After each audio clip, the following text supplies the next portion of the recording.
pulse stumbled. I hadn't submitted anything, no updates, no inquiries, nothing involving my property for months. The faint unease from the week before began to thrum harder. No longer a quiet ripple, but a steady knock demanding attention. A few hours later, as I walked toward the training field, my phone rang again. This time it was my home insurance provider. The representative asked me to confirm the new payer listed on my policy. She said my name first, then a second name I'd never heard. I told her no changes had been made. A small pocket of silence followed just seconds, but the kind that signals trouble long before you see its shape. She apologized quickly and ended the call, almost too quickly. And the edge in her voice told me she'd stumbled onto something she wasn't supposed to. That night, Nolan's face popped up on video. His cheeks were flushed, his voice thick, and behind him stretched a barren lot lit by a flickering street lamp. Distant arguing bled into the audio. He muttered that I shouldn't worry, that they were trying to fix a few things before I got home, then cut the call before I could ask anything. It didn't sound like drunken rambling. It sounded like someone trying not to be caught speaking the truth. Moments later, my father called. His tone was clipped, rushed, carrying a tension I wasn't used to hearing from him. When I mentioned the county email, he brushed it off as a technical error and told me not to worry. He had never been vague about matters involving the house. Unexplained. The tremor in his voice unsettled me more than the message itself. By the time I walked back into the office, my instincts were fully awake. Years of service had trained me to read disturbance long before it broke the surface. A JAG officer passed me in the hallway and casually asked if anyone had recently requested I re-sign a POA.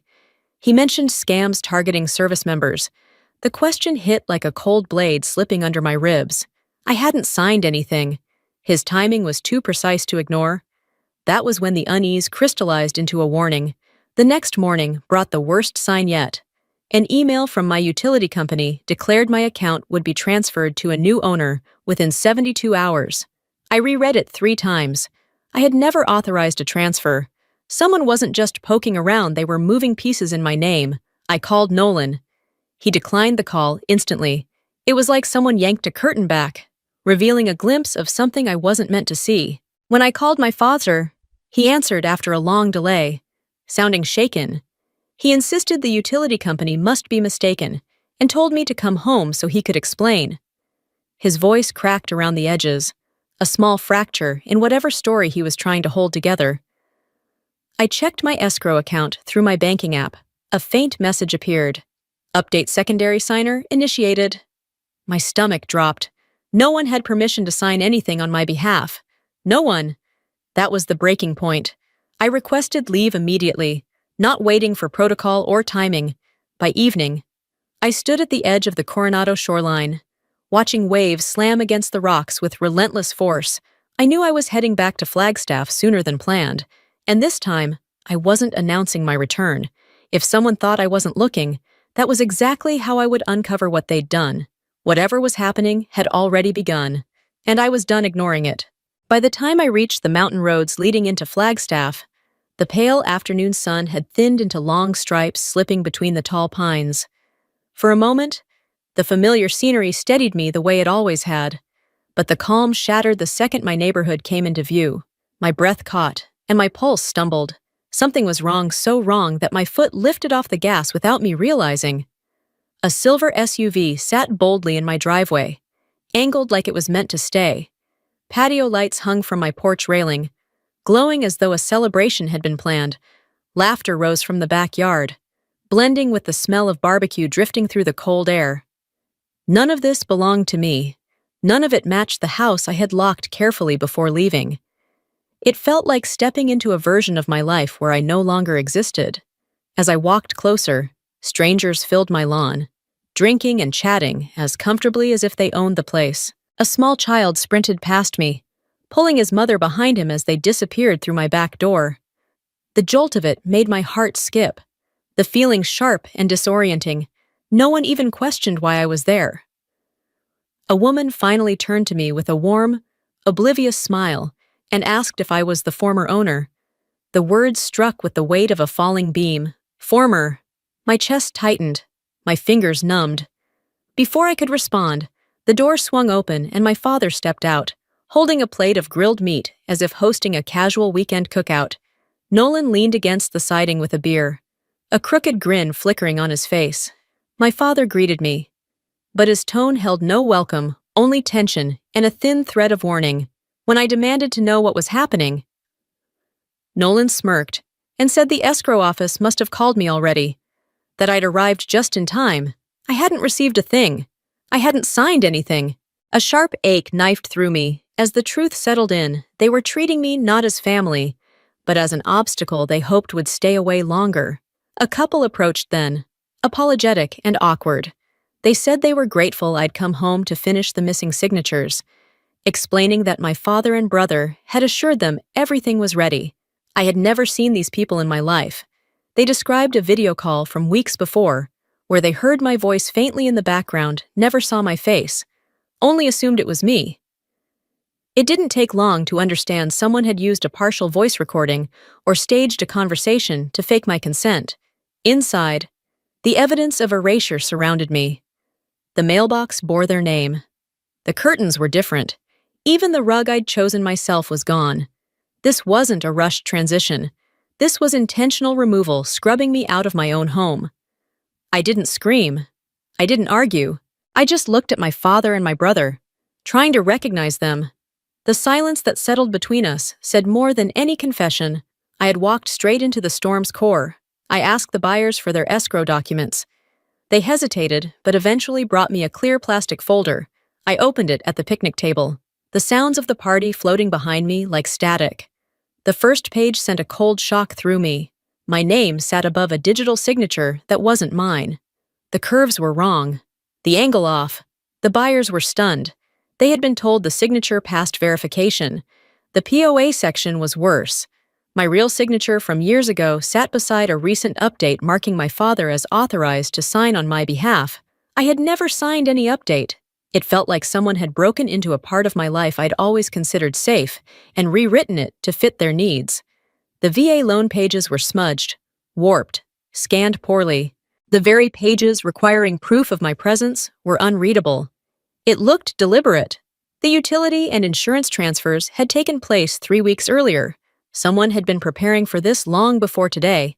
When I asked who their broker was, they showed me an email from an old acquaintance of my father's, a man known for flipping houses fast and cutting corners even faster. His email wasn't from any official agency, just a generic account with a name meant to look legitimate. Then came the final hit, a transfer from the escrow funds directly to Nolan. The buyers assumed it was reimbursement. I knew better. Nolan had never fixed anything in his life. Every fragmented piece from the past week snapped together: county emails, insurance questions, the JAG officer's warning. They hadn't wanted me to re-sign a POA. They had forged one, built an entire transaction on lies and a borrowed version of my voice. I closed the folder, stood up, and told the buyers the truth. They had been deceived just as much as I had. Then I walked away from my own backyard, not in retreat, but stepping into the first deliberate move of the fight I knew I had to make. The storm wasn't coming. I was already in it. I carried the folder of escrow documents into the county recorder's office, each step echoing too sharply in the sterile hallway. Under the harsh neon lights, I laid everything on the counter.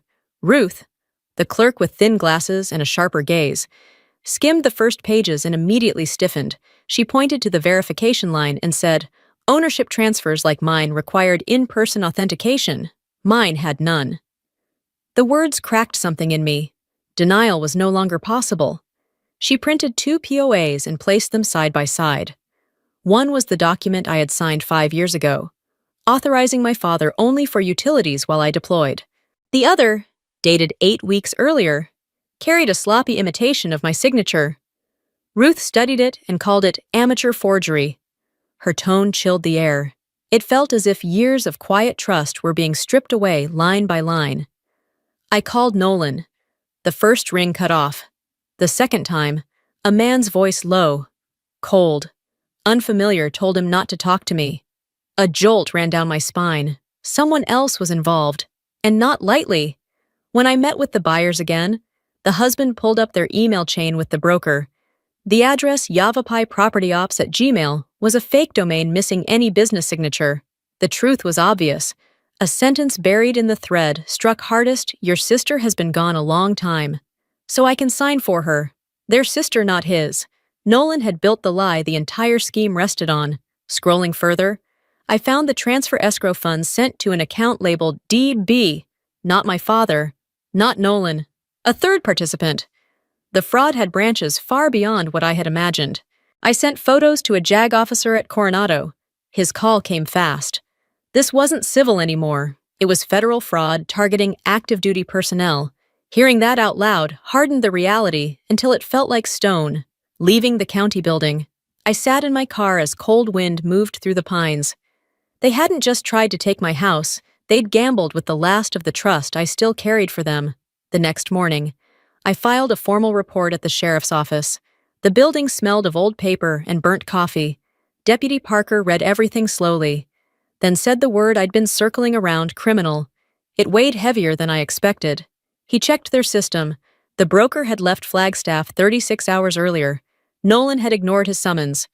Combined with the unseen voice on the phone, the picture sharpened into something I wished I could refuse but couldn't. I went to my father's house. He sat hunched over cold coffee, shoulders slumped.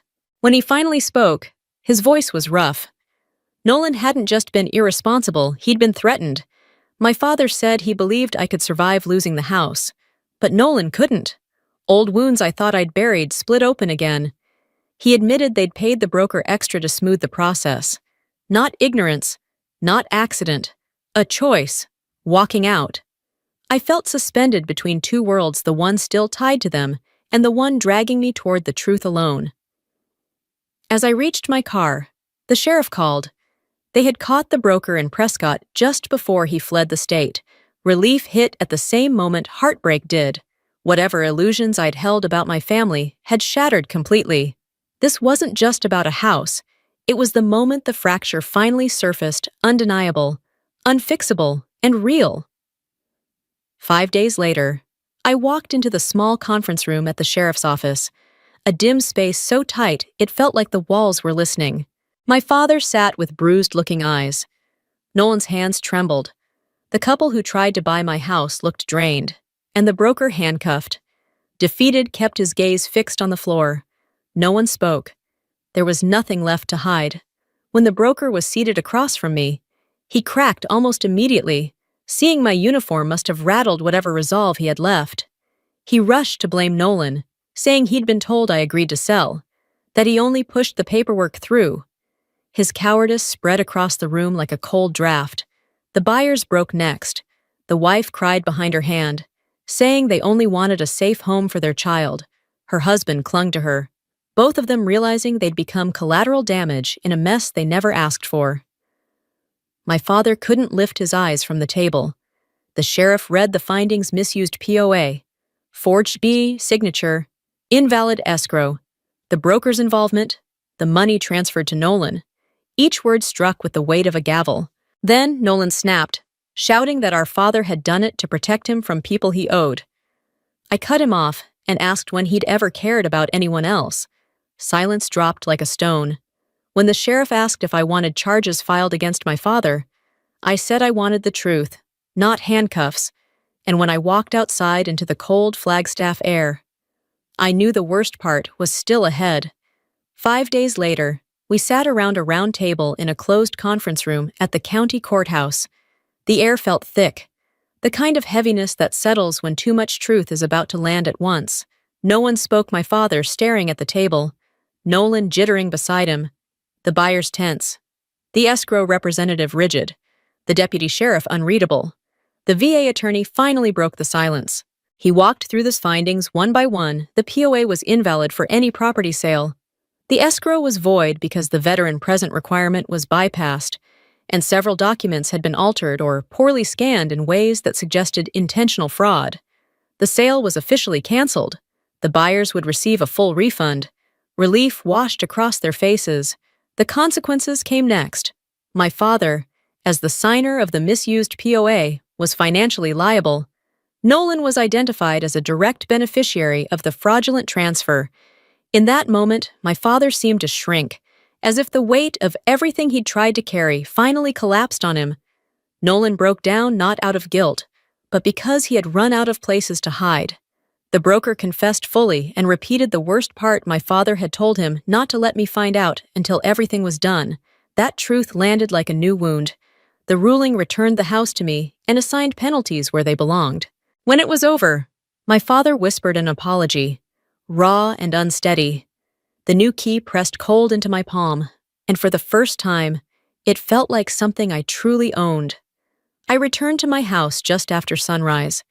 The streets of Flagstaff still wrapped in a thin layer of cold mist, no strange cars, no unfamiliar voices spilling over the fence line, only the soft rustle of wind threading through the pines in front of the porch, a sound that felt like the place itself exhaling, now that it was finally back where it belonged. When I stepped out of the car and felt the chilled ground under my boots, it was as if I was stepping back into a life that had been taken apart and slowly handed back piece by piece. The new lock clicked gently when I turned it. Inside, the house was emptier than I expected, stripped of anything that didn't belong to me. The morning light stretched across bare floors, quiet and honest. It reminded me of a clean page waiting, open, mine to write on again. My fingers brushed the small scratch near the doorframe, the one I made the first day I moved in while wrestling a heavy wooden cabinet. The memory warmed me in a way I didn't anticipate. I wasn't grateful because the house was returned. I was grateful because I felt myself return. My phone buzzed with a message from my father he would give me space, and he'd be there when I was ready. I didn't reply. But for the first time in weeks,